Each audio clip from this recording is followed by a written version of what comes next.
You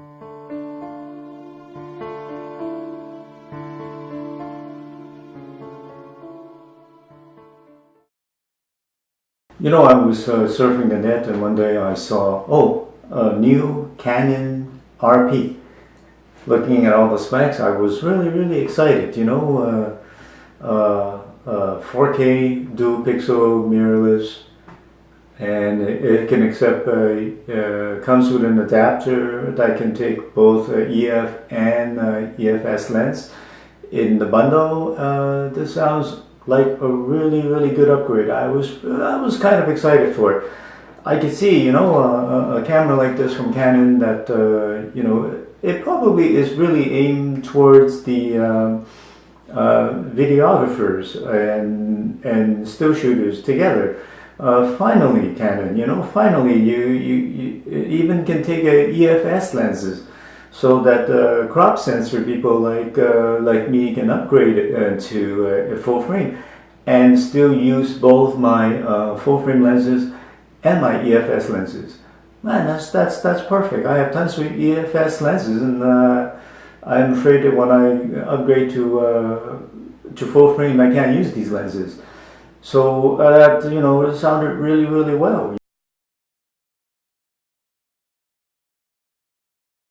The EOS R don't like it when the little brother step on his toes. The EOS R is a very mean guy. The EOS R. They don't want the RP to step on his toes. So we're gonna take things out. We're gonna cripple the RP so that the EOS R is gonna sell.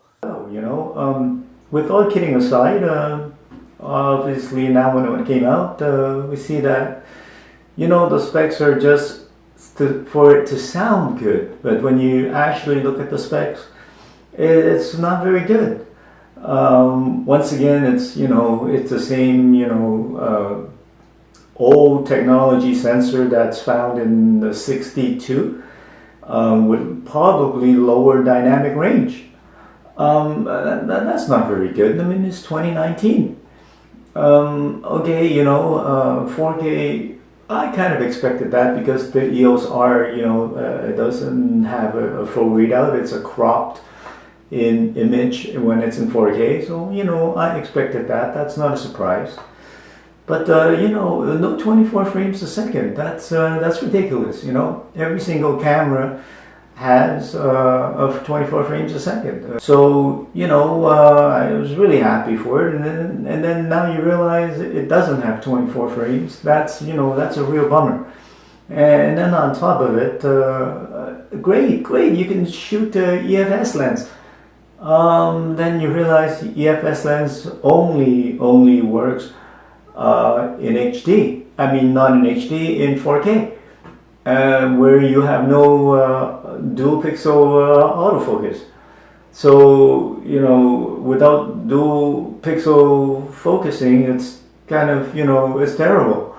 So you can't really, use it to its full advantage. That's like, buying a sports car and they say it's for a cheaper price, so you pay a cheaper price and you think you're getting a sports car, and then when you get it, the gas pedal only goes halfway. Then the worst thing is knowing that they're only turning these features off. It's not because they can't do it, because they do it in other cameras. So no 24 frames is just so that you don't have it, so that you can upgrade to the EOS R.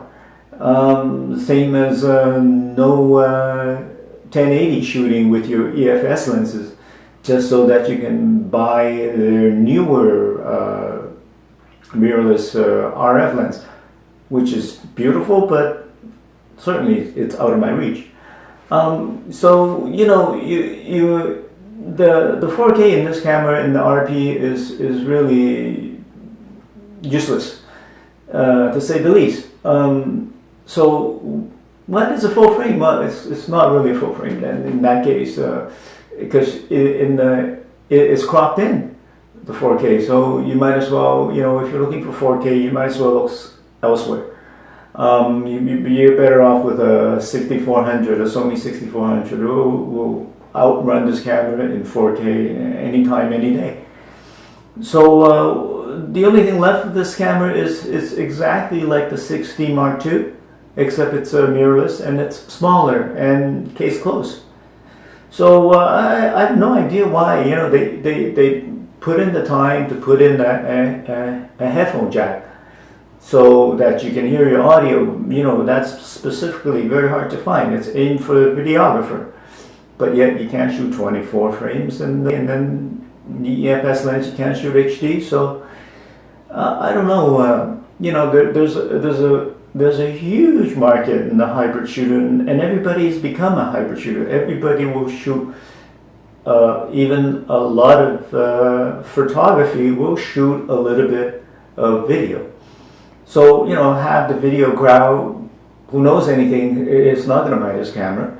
And the only people that are going to be left is, you know, die-hard Canon shooters who don't shoot video, don't care about video, and they only shoot photos.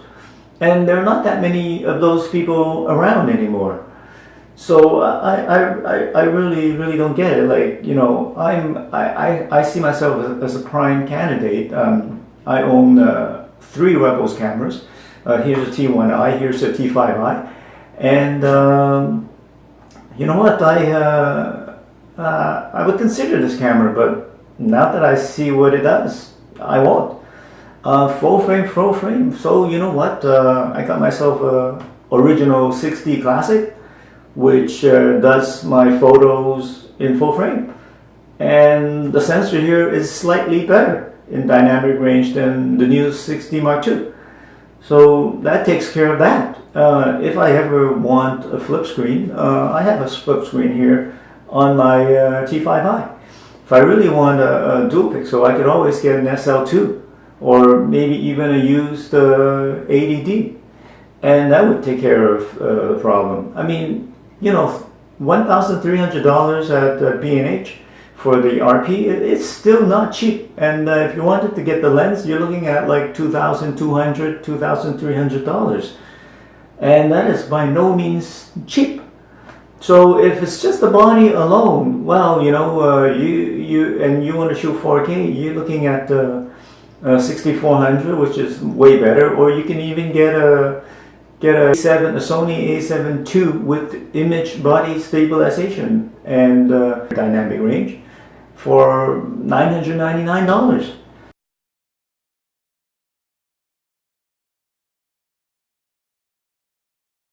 It just doesn't make sense. You know, I'm a prime candidate, and I shoot, you know, tons of these Rebels cameras, and but I wouldn't get it. I like what Canon was. Canon was really great with their older cameras, but the newer cameras really, you're not getting your money's worth. Like in my skid, everybody, every other camera manufacturer are putting in features, and you know, Sony is making headways with every camera that they put in. Every camera they release is simply amazing. My goal is to give the camera the best possible technology that we can muster. I want better eye detection. Now you go fix that. You know what? Let's you know, take some of the technology from the A9, and we're gonna put that technology from the A9 into the 6400. With features you wouldn't believe. You know, such as the 6400 with the eye detection, autofocus, and every new camera that Canon are putting out, it's unbelievable how many things they take out, whereas Sony is unbelievable of how many things they put in, and that's really a killer. To buy a camera that you know can do more, and they've only crippled it because they turned off these features, really turns the buyer off from buying these cameras.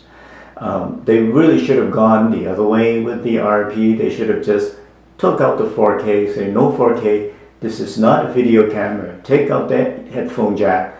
This is not a video camera. It only shoots 1080. But you know what? 1080, for still that kind of money, give it the best 1080 you can. Give 4, give 30, give 60, give 120 frames per second for slow-mo.